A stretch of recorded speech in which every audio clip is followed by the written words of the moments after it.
Hi sisters, Anisha Rahman Afrin here and welcome back to my channel. আশা করি তোমরা সবাই ভালো আছো। আজকের ভিডিওতে আমি তোমাদের মসুরের ডাল আর লাউয়ের ছিলকা দিয়ে পেঁয়াজ গড়ে দেখাবো। এই রেসিপিটা অনেক ইউনিক, সুস্বাদু এবং তোমরা অবশ্যই ট্রাই করতে পারো। প্রথমেই 200 গ্রাম ডাল, ছোট লাউ ছিলকা এরকম করে কুচি করে কেটে নিয়েছি। এই রেসিপিটা ইউনিক, তোমরা বুঝতেই পেরেছো এখন। 1 কাপ বেসন, ধনে পাতা পছন্দ অনুযায়ী নিয়েছি কুচি করে, সবুজ কাঁচামরিচ 7টা কুচি করে নিয়েছি, লাল কাঁচামরিচ 3টা কুচি করে নিয়েছি। 2 কালারের কাঁচামরিচ দেওয়ার কারণে পেঁয়াজের লুকটা আরও বেশি সুন্দর আসবে। তোমরা চাইলে যে কোনো একটাও দিতে পারো। 1.5 কাপ পেঁয়াজ চাওড়া করে কুচি করে নিয়েছি। 1 চামচের মতো লেবুর পাতা কুচি করে নিয়েছি, পুদিনা পাতা কুচি করে নিয়েছি পছন্দ অনুযায়ী। আদা রসুন কুচি করে নিয়েছি 3 চামচের মতো। একটা লেবু।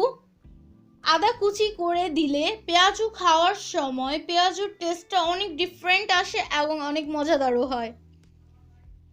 1 চামচ আদা রসুনের পেস্ট, আধা চামচ মরিচের পেস্ট, 1 চামচ জিরা, আধা চামচ গরম মশলা, 1 চামচ লবণ, 1 চামচ মরিচ, 1 চামচ হলুদ, 1 চামচ ধনিয়া, আধা চামচ কালো গোলমরিচ সবগুলো দিয়ে দেব। সব মশলার সাথে ইনগ্রেডিয়েন্টগুলো ভালো করে মিশিয়ে দেব। আধা ঘন্টার জন্য ম্যারিনেট করে রাখবো। একটি ফ্রাই প্যানে 1 কাপ সয়াবিন তেল দিয়ে দেব। তেলটা যখন গরম হয়ে আসবে ম্যারিনেট করে রাখা পেঁয়াজুর ডো থেকে পছন্দ সাইজের পেঁয়াজগুলো করে নেব। এটা করে পেঁয়াজু দিয়ে দেব। মিডিয়াম হাই হিটে ভাজতে হবে। পেঁয়াজগুলো এক পাশ হয়ে আসলে উল্টিয়ে দেব। 2 পাশ ভালো করে ভেজে নিতে হবে।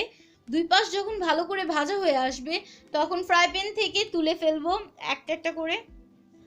হয়ে গেল ডিফারেন্ট টেস্টের পেঁয়াজু।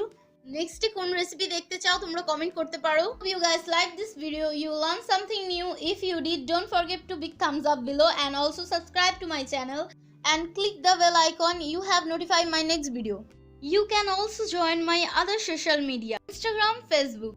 Thanks for watching.